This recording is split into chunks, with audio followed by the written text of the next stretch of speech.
Ajeng Semeng, kini saatnya saya Dana Paramita mengantarkan sejumlah berita dari Bali. Berikut 3 di antaranya.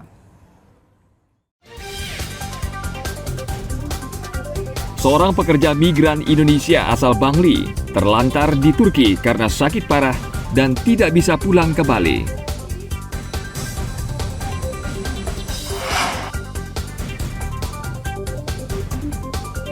Puluhan orang menggelar upacara peringatan HUT kemerdekaan RI di tengah Teluk Gilimanuk, Jemberana.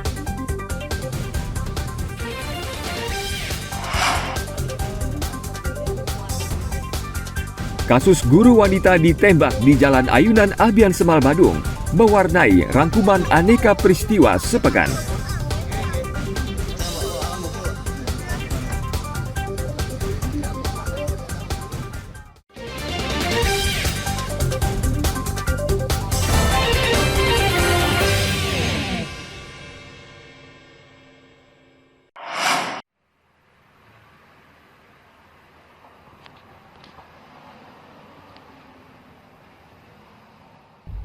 Seorang pekerja migran Indonesia atau PMI asal Bangli saat ini terlantar di Turki.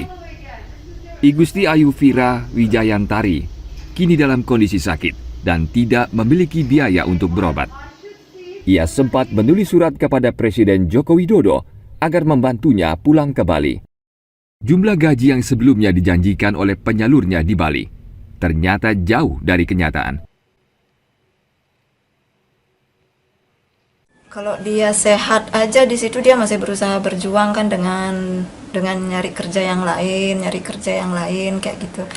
Cuman karena memang dia sakit ini dah tidak berdaya sekali, makanya dia minta pulang. Kalau sebelumnya dia emang masih selalu pengen bantu orang tua kayak gitu. Bertahan, biaya pulang juga nggak ada kan kayak gitu ya, dia bertahan di situ sampai itu udah dari 17 Juli itu ya, Juli dia udah ngerasa nggak kuat, pengen pulang aja, dan sampai itu sudah titik nggak kuatnya dia baru minta pulang, sampai minta tolong dicariin dana untuk pulang. Dia emang anaknya mandiri ya, mandiri sekali emang dari kecilnya dia kan tinggalnya di Bangli, dia maunya sampai umur 5 tahun dia baru ke Denpasar setelah sekolah TK. Dia semua memang dari sekolah sendiri. SMP itu dia sendiri, SMA dia gojek temennya biar bisa sekolah. Harapannya ya biar Gek Firanya cepat dipulangkan, itu aja. Biar cepat dapat perawatan juga atas sakitnya. Itu saja sih. Kedutaan Besar Republik Indonesia di Turki telah membahas rencana pemulangan Gusti Ayu Fira ke Bali. Pemulangnya ini kan sedang dibahas di KBRI. Mudah-mudahan dengan kondisi kesehatan yang sekarang ini bisa memenuhi syarat untuk diterbangkan jarak jauh ini. Nah, mungkin itu perlu pertimbangannya juga. Gitu. Jadi kita minta konfirmasi dari KBRI, terus kita monitor KBRI. Kalau kita lihat di surat itu resmi, karena dia mengantongi KTKLN yang diterbitkan oleh BP2 MI, kedua ada perjanjian kerjanya, kontrak kerjanya, dan ketiga dia mengantongi visa kerja. Nah, sah dia resmi keberangkatannya. Cuma dia secara perseorangan atau mandiri tanpa melalui perusahaan penempatan atau P3M. Gusti Ayu Fira Wijayantari adalah pekerja migran Indonesia yang resmi. Ia telah mengantongi kartu tenaga kerja luar negeri elektronik yang diterbitkan oleh Badan Perlindungan Pekerja Migran Indonesia serta memiliki kontrak dan visa kerja. Pekerja migran asal Bangli ini berangkat ke Turki pada April 2021 lalu. Tim Liputan melaporkan dari Denpasar. Hari ulang tahun kemerdekaan Republik Indonesia ke-9 remisi umum kepada warga binaan pemasyarakatan. 2 warga binaan di rumah tahanan kelas 2B Negara Jemberana langsung bebas usai mendapatkan remisi di Hari Kemerdekaan Indonesia pada hari Rabu lalu. Keduanya merupakan napi kasus narkotika dan kriminal umum. Warga binaan di rutan berhak mendapatkan remisi jika telah memenuhi semua persyaratan yang ditentukan Kementerian Hukum dan HAM. Perbuatan yang pernah kami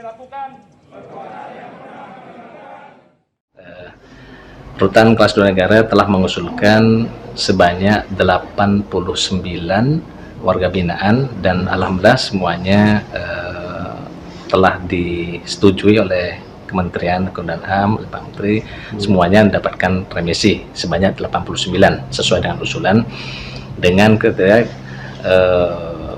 27, kurang lebih 27 itu kasus narkoba, dan 1 illegal logging, dan sisanya itu pidana umum. Ini ada nggak yang langsung bebas? Alhamdulillah kebetulan ada 2 orang. Ada 2 orang yang langsung mendapatkan remisi seluruhnya atau langsung bebas ya. Kan kebetulan tadi juga yang bersangkutan 2 orang yang langsung menerima secara simbolis remisi yang dari Pak Bupati atau dalam hal ini oleh Pak Wakil Bupati yang Itu kasus apa itu? Satu kasus narkotika dan yang satunya lagi kasus pencurian. Pidana umum. Penghuni rutan kelas 2B negara yang mendapatkan remisi HUT kemerdekaan berjumlah 89 orang. 27 orang menjalani hukuman terkait kasus narkotika, 61 orang karena kasus pidana umum, dan 1 orang lainnya terlibat kasus pembalakan liar. Tim Liputan melaporkan dari Jemberana.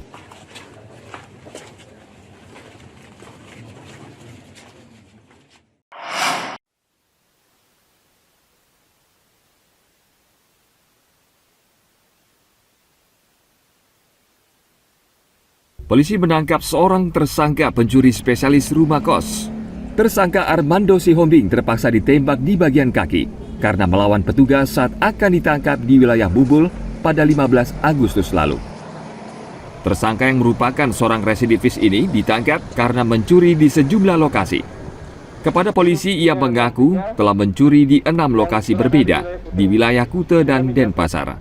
Saat beraksi, tersangka berpura-pura mencari informasi kamar kos yang masih kosong.